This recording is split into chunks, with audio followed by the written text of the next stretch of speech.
कहते हैं बिना गोली के गन बेकार होती है। ये बात अतीक अहमद पर सटीक साबित होती है।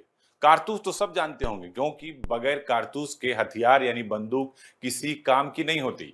बंदूक को कबाड़ा समझ सकते हैं या ये कह सकते हैं कि किसी काम का नहीं। अगर आपकी बंदूक में गोली नहीं है तो आप उसका इस्तेमाल नहीं कर सकते, ये सिर्फ एक दिखावा रह जाएगा।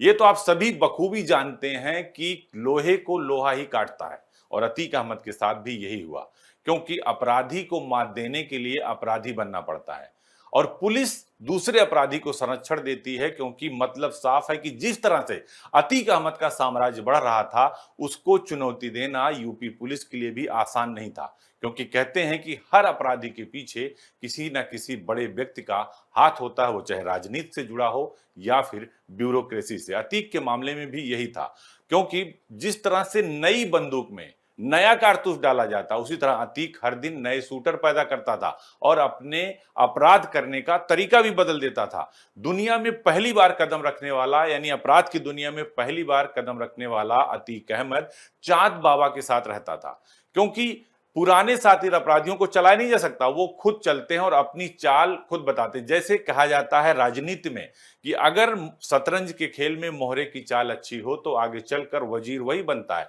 इसी तरह जराइम की दुनिया का भी एक वसूल है कि अगर एक बार आपने इस दलदल में कदम रख दिया तो फिर पीछे मुड़कर नहीं दे सकते।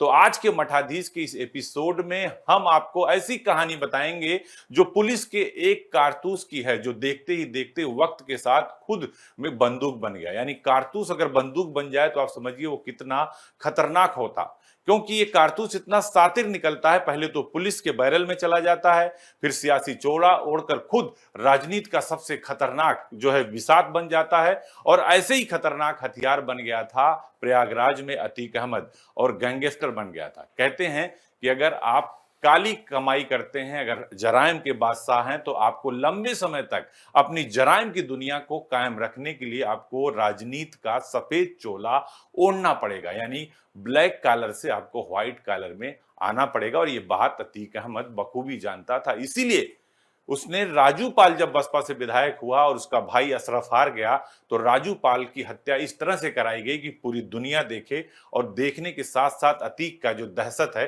वो कायम रहे। वही शायद उसने रिपीट किया उमेश पाल हत्याकांड में, और वही उसकी मौत का सबसे बड़ा कारण बन गया। तो अतीक की हम वो दर परदर कहानी आपको सुनाएंगे जो ना आपने टीवी पर देखी होगी ना आपने सुनी होगी। तो देखिए ये पूरा मठाधीश का शो माफिया अतीक अहमद पर। अतीक बोल रहा हूँ। ऐसे माफिया को मिट्टी में मिला देंगे।